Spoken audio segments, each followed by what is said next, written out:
자, 한국이 선도적 개발 첨단 기술을 맡고 지금이라도 대도시 버스 장착한 도로를 적용해 논의를 해보고 이걸 한다면 앞으로 제2 전기차 시대의 이 자율주행, 이 핵심의 슈퍼컴퓨터 어떻게 보면 그다음 딥는 여기에는 우리가 더딜 수가 있지만 공적 무선 충전 시장만큼은 우리가 그 어떤 나라보다 빠르게 성공할 수 있지 않을까 생각됩니다.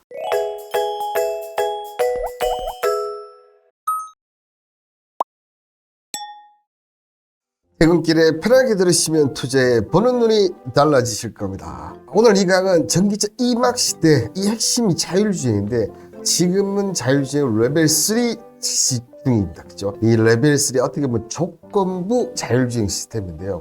이 여기에서 앞으로 4, 5 완전 자율주행 시대를 가기 위해서는 이 주목받는 세 가지가 있는데요. 이 세 가지 오늘 어떤 그 부분이 있고 왜 중요한지 얘기를 드리도록 하겠습니다. 자, 현재 자율주행은 어디까지 왔느냐? 자, 아시다시피 현재 자율주행 같은 경우는 지금 어디까지 왔냐면 이 레벨 3 단계까지 왔어요. 근데 어떻게 보면 레벨 4보다는 레벨 5로 가기 위해서는 우리가 최근 방송에서 제가 얘기 드렸던 이 4차 혁명 있지 않습니까? 이 4차 혁명의 핵심 기술들이 같이 들어가야지만 이런 레벨 5 완전 자율주행으로 갈 수가 있는데요. 이경님이 2차 전지 이후에 핫해질 분야인가? 와우! 정말 2차 전지의 이제 어떻게 보면 제2막이라고 보시면 되지 않을까 생각됩니다. 자, 레벨 3 자율주행 시스템은 조건부 자율주행을 지원하는데요. 특정 조건에서 자율주행이 가능하다는 의미에서 스티어링 휠에서 손을 떼거나 전방 주시를 하지 않아도 시스템이 대신을 운전합니다. 하지만 자율주행 시스템이 정상적으로 작동하는 상황에서 사고가 발생하고 책임 소재, 특히나 개입을 요청한 상황에서 운전자가 개입하지 않을 때는 책임은 운전자에 넘어간다. 그러니까 딴짓 좀 하다가 분명히 삐삐삐 했는데 운전자 안 했다? 나는 자율주행이라고 샀는데, 그죠? 법정 갈 수가 있다는 거죠. 이런 레벨 3. 근데 이 단계까지 오는데도 시간이 오래 걸렸고 이 단계를 할 수 있는 회사가 몇 군데 없어요. 이 세 군데가 보면 이 레벨 3 조건부 자율주행 시스템 이런 양산차는 이 현재 메르세데스 벤츠 그다음에 혼다 현대차 이 세 개 자동차 품종에만 지금 장착을 할 수 있다고 합니다. 특히나 이 현대차 같은 경우는 작년부터 그죠 이렇게 자율주행 카웨링 시버스 로보라이드를 카카오 모빌리티와 협력해서 운영을 하고 있었고 사진은 이 카카오 T를 이용해서 로보라이드 차량을 호출하는 모습을 보여주었죠. 그리고 지난 5월에 보면 경기 화성의 현대차 그룹 R&D 본부 남양유구에서 자율주행하면 정말 안에 많이 들어갑니다. 그러니까 자율주행이 성공하면서 이런 업체들도 같이 올라갈 수밖에 없다는 것도 꼭 명심하시길 바라겠습니다. 한 개당 수백만 원짜리 원통형 라이더 이게 지금은 수백만 원 하죠. 제일 처음에 나왔을 때는 수천만 원 했어요. 근데 이 원통 라이더 8개 100원짜리 동전만한 카메라가 10개, 그 다음에 고성능 레이더 5개 장착한 전기차 아이닉5 관련해서 자율주행을 했었고, 연말에는, 자, 이분이 중요하겠죠. 올 연말 세계 최초로 시속 80km까지 작동하는 레벨 3 자율주행차를 상용화했다. 자, 그래서 이 시속 60km의 상한 100이었는데 이 100을 뚫은 것이 현대차. 이런 소식 때문에 요 기사가 나왔을 때 자율주행 관련주들이 그죠 급등을 했습니다. 그죠? 자, 그런데 자, 이 세계 최초 80km까지 했다는 거 이게 보면 근데 조금 물론 삼성전자 60km, 80km 상관 세계 최초만인데 이런 부분이 좀 있었다. 혼다가 2021년에 벌써 이 자율주행 레벨 3 시스템이 센싱 엘리트를 지역에서 100대 한 장을 판매를 했었는데 이때 일본 내 고속도로 하나에 50km 미만의 작동. 그러니까 일본 법이 고속도로에서 자율주행은 50km 미만만 하라. 이렇게 돼서 이렇게 했다는 거고 벤츠 같은 경우는 어떻게 되냐 여기 보이시죠 당시 독일의 자율주행 관련 법안이 레벨 3 자율주행차의 경우 주행속도 60km 이하로 제한했기 때문에 벤츠가 60km 이하에서 속도를 하면서 했다는 거죠. 그래서 물론 80km 처음이지만 뭐 독일이라든지 그 다음에 혼다라든지 벤츠나 이런 쪽에서 할 수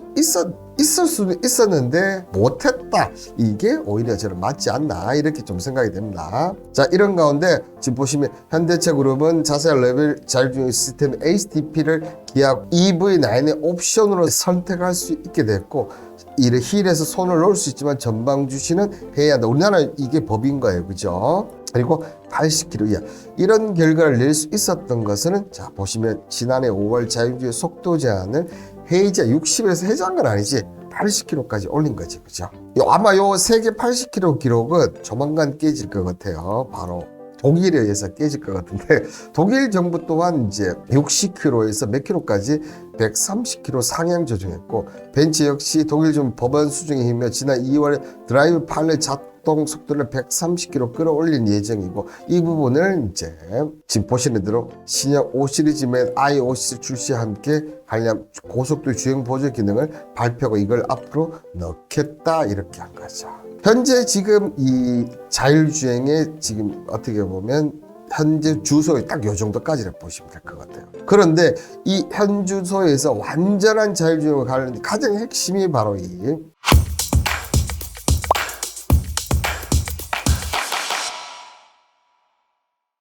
알아서 달리는 슈퍼컴퓨터거든요. 어떻게 보면 자율주행차가 알아서 달리는 슈퍼컴퓨터 뭐 이런 개념이라고 보시면 될 것 같아요. 이게 근데 들어와야지만 여러분들 이 레벨 3가 조건부 3자 특정 주행 모드에서 시스템을 차량 제어를 전부 수행한 운전자 시스템 개업 요청 시 대체 수행을 해야 한다. 자, 위험 발생 시 운전자가 개입을 해야 된다는 게 전제예요. 근데 레벨 4 같은 경우는 여기 똑같아요, 그죠?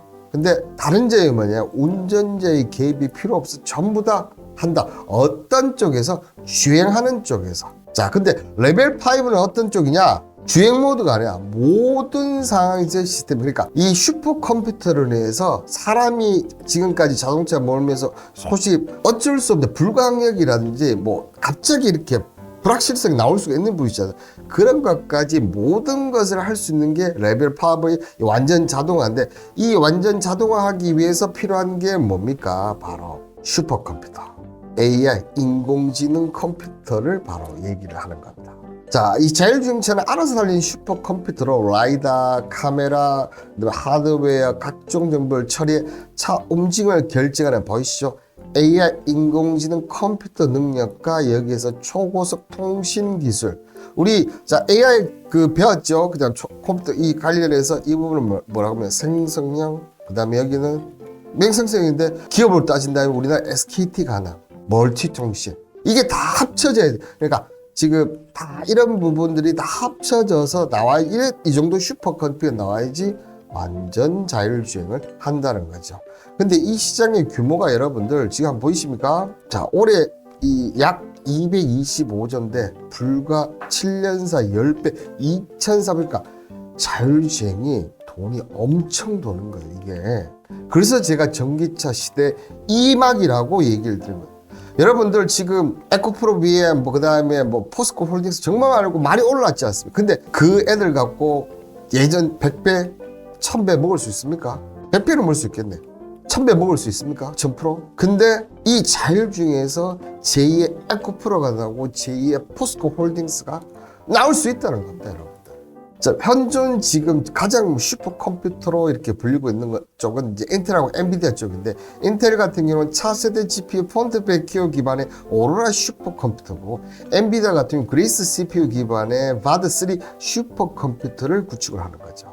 근데 이 아시다시피 인텔이나 엔비디아 같은 경우 인공지능에 특화되어 있다 보다는 전체 어떻게 보면 이 우리가 영화에서 드라마에서 보던 그 전체적인 그런 슈퍼컴퓨터, 그러니까 우리가 집에서 쓰는 컴퓨터 있지 않습니까? 그런 쪽에서 이 슈퍼컴퓨터 이렇게 보시면 되는데, 그러면 자율주행 관련해서 슈퍼컴퓨터는 누가 지금 가장 앞서 있을까? 어딜까요, 여러분들? 자, 기영님이 자율주행 시스템을 만드는 기업 중에 가장 핫한 기업, 지금 제가 딱 얘기를 듣는데 그 기업이 바로 여러분들 역시나 테슬라예요. 이 테슬라의 바로 이 도저 컴퓨터가 지금 자율주행에서 가장 빠르고 가장 큰 슈퍼컴퓨터다. 자, 이 테슬라의 도저 슈퍼컴퓨터는 테슬라가 자체적으로 디자인하고 구축한 슈퍼컴퓨터로 주로 컴퓨터 비전 비디오 처리와 인식을 위해 사용되는데요. 테슬라의 기계 학습 모델을 훈련시키고 특히 풀 셀프 드라이빙 고급 운전자 자원 시스템을 개선하는 데 사용합니다. 근데 이 도저는 앞서 얘기했던 인텔의 엔비디아 일반적인 슈퍼컴퓨터와 상당히 다른 아키텍처를 갖고 있죠. 테슬라는 AMD나 인텔 또는 엔비디아 같은 기존의 CPU나 GPU를 사용한 게 특정 요구 사항에 맞춰서 자체적으로 설명한 마이크로, 이게 뭡니까? 바로 자율주행의 그죠? 자율주행에 특화된 거거든요. 그죠?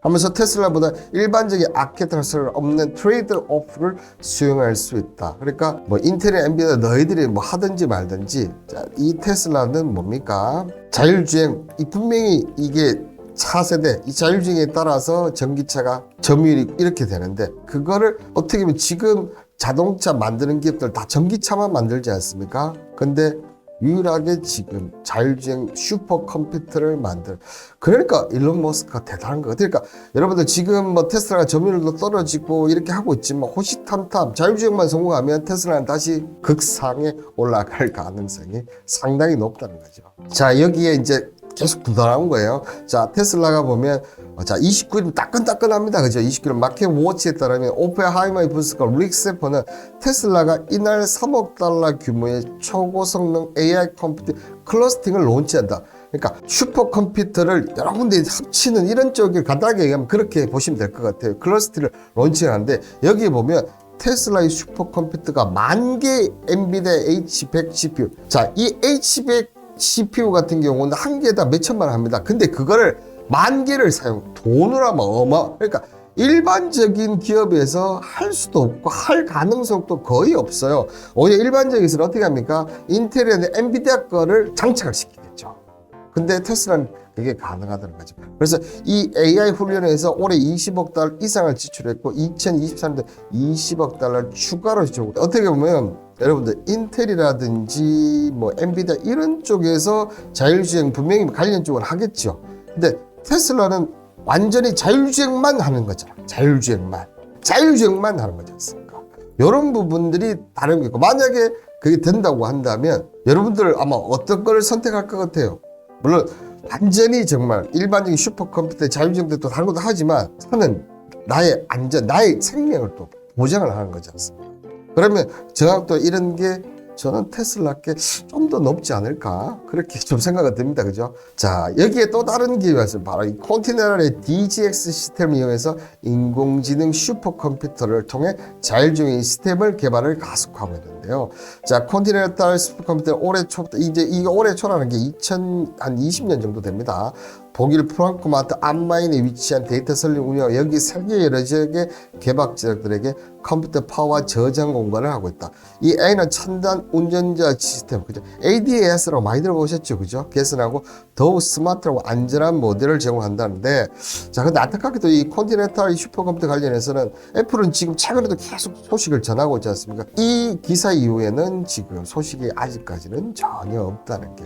그러면 자, 지금까지는 뭐 슈퍼컴퓨터가 발전을 하고 있고 여러 각도에서 하고 있지만 자율주행에서 가장 좀 센 쪽은 컨티넨탈이다. 자, 그렇게 좀 보시면 되고, 자, 그리고 AI 기반 솔루션을 위한 IT마다 50기 이상의 엔비디아 DGX를 사용해서 구축된 컨티넨탈 슈퍼컴퓨터는 엔비디아 멜렉스 인비디네트 네트워크를 연결한다. 자, 그래서 컨티넨탈 슈퍼컴퓨터는 세계 컴퓨터 순위를 발표한 톱 500의 자동차 업계 최고의 시스템으로 꼽혔었는데, 이 당시에 꼽혔는 거지, 그죠? 꼽혔었는데 지금은 얘기는 없고 지금은 오히려 도저가 훨씬 더 좋은 성과를 내는 게 아닌가 그렇게 생각이 듭니다. 자, 그렇다면 이 인공지능과 함께 자율주행 기술 역시 산업이 전반적인 전략에서 변화를 하기 위해서 이 자율주행 시스템 지금까지 100년에부터 큰 변화가 없었지만 이제 슈퍼컴퓨터로 인해서, 그죠? 이게 이제 완전히 달라질 시기가 이제 점점 다가오는데,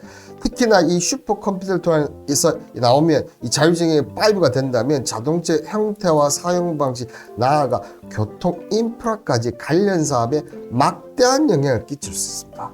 자, 그렇다 보니까 이 자율주행 슈퍼컴퓨터 빨리 개발을 해야 되는데, 이 슈퍼컴퓨터가 정말 진입 장벽이 엄청 높지 않습니까? 그죠? 이 기술 장벽이 높고 인공지능, 그러니까 매개 변수도 많이 하고 여러 가지 데이터도 많이 필요한데, 슈퍼컴퓨터, 자율주행과 특히 도저 같은 게 어떤 방식으로 하냐? 바로 이 딥러닝 방식으로 지금 그 속도를 점점점 빨리 하고 있다는 거죠. 슈퍼컴퓨터, AI 컴퓨터가 중요하다는 건 누구나 알고 이게 빨리 개발하고 싶어. 챗GPT가 매개 변수를 계속 넓히면서 그 속도를 돈으로 넓혀서 계속 그럴 거잖아요. 그거를 되게 효과적이게 하는 게 바로 이 딥러닝이다.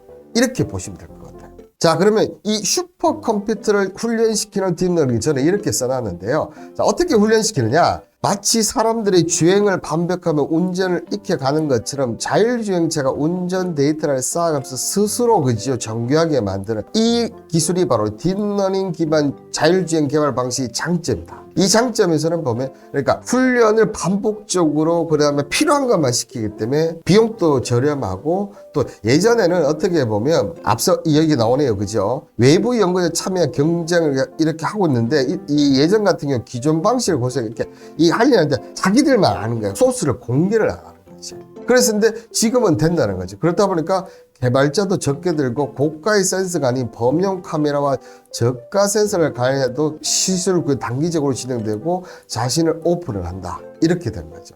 그러다 보니까 기존의 이 방식보다 이 딥러닝 방식이 앞으로 계속적으로 더 발전이 돼가고 있는데요. 이 딥러닝은 사물이나 데이터의 인식에 쓰는 머신러닝 기술 중에 하나다. 여러 가지 머신 기술 중에 하나인데 가장 지금 자율주행 각광을 받는 게 딥러닝이다.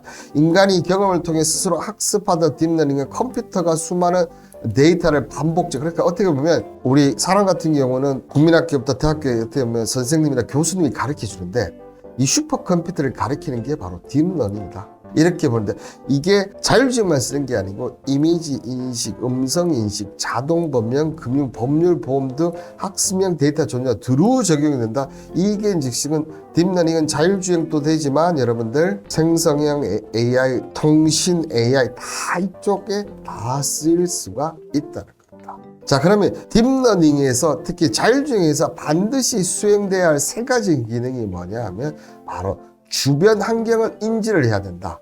당연한 거 아니겠습니까?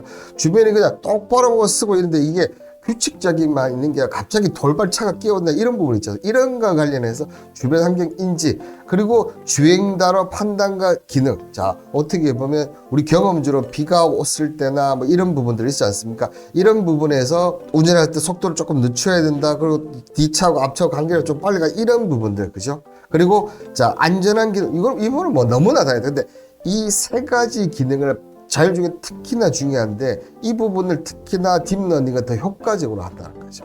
자, 이 딥러닝 방식 중에서 또 가장 핵심이 바로 이 end-to-end 자율주행인데요.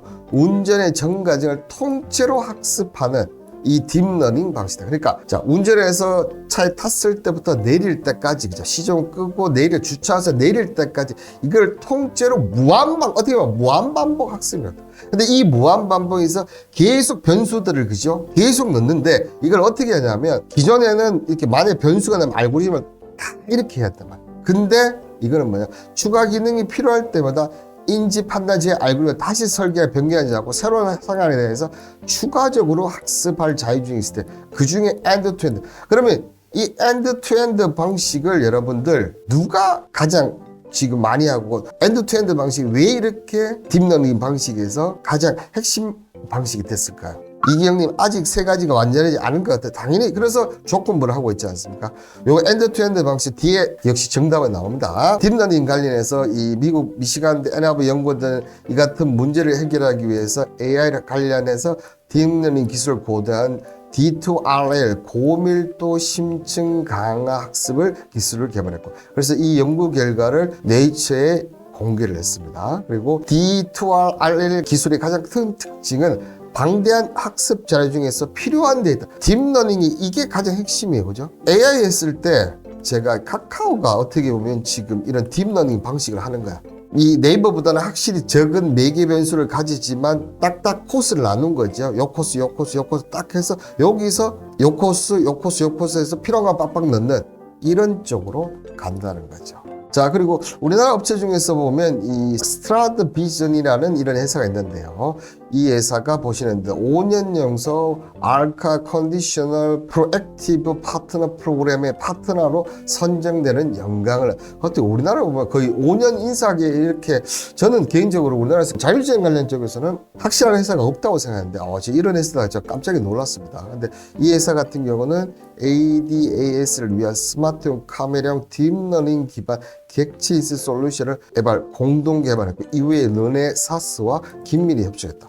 자, 그러면 여러분들 이런 회사는 스트라드 비전 같은 이런 회사들은 기술 특례를 받고 상장 가능성이 높겠습니까? 낮겠습니까? 엄청 높겠죠.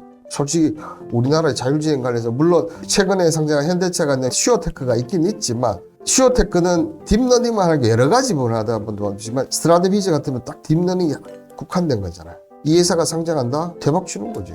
여기에서 그러면 이 딥러닝이나 좀 전에 제가 얘기 드렸던 그죠? 이 부분 엔드 투 엔드 방식 역시나 이쪽도 가장 앞서 나가는 곳은 어디다?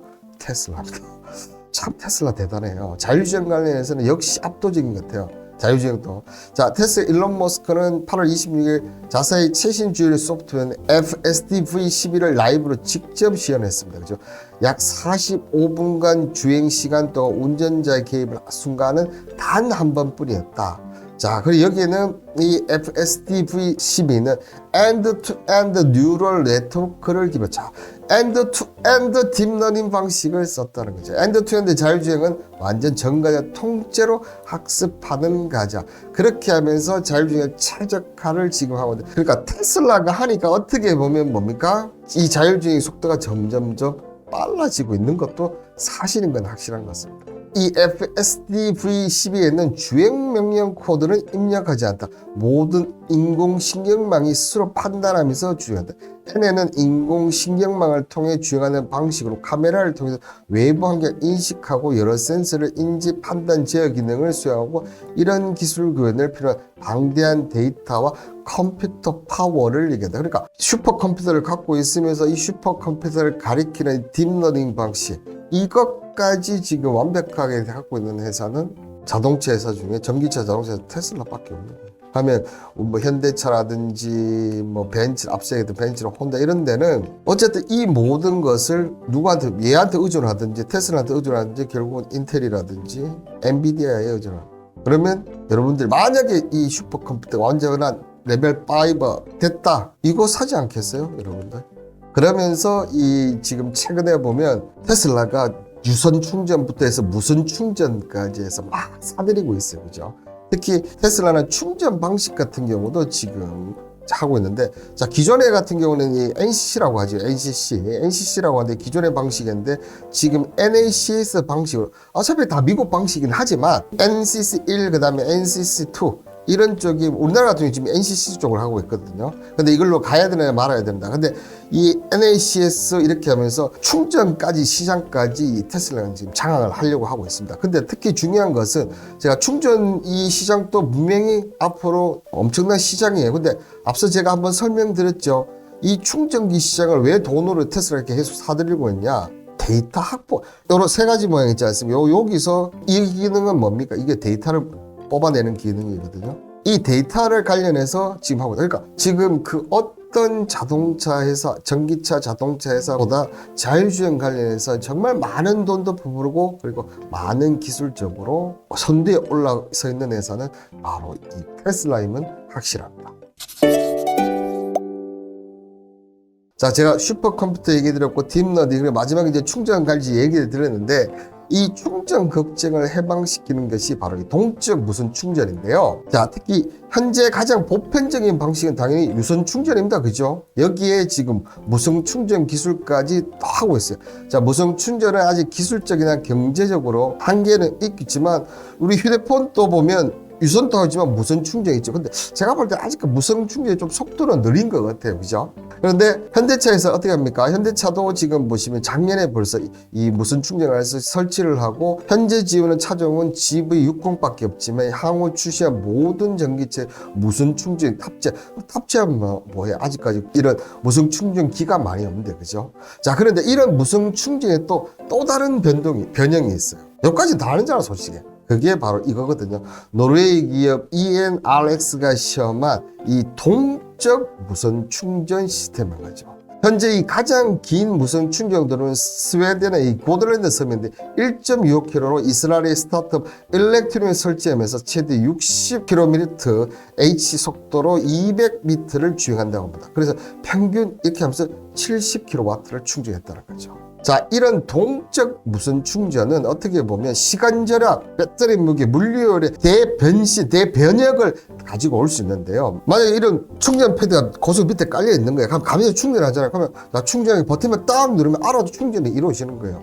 시간도 엄청 들이면서 달리면서 충전을 하는 거죠. 자, 이렇다 보니까 전기차가 어떻게 됩니까? 달리면서 충전하니까 지금처럼 배터리 무게가 클 필요가 있습니까? 없습니까? 지금은 1회 충전에 보통 400에서 500km 달리지 않습니까? 근데 그래서 무거운 충전을 배터리가 필요한데 이 동적 무선 충전이 되면 어떻게 됩니까? 배터리 무게가 클 필요가 없어. 그리고 이 동적 무선 기술과 자율주행이 결합하면 한층 파워풀해집니다. 그리고 24시간 운행이 가능한 말까가 배송 트럭의 대중교통의 대변형, 물류 효율의 대변형이 옵니다. 여기에 건강까지 더미야. 지금 같은 뭐 전봇대 이런 것들 있지 않습니까? 없어질 수 있다.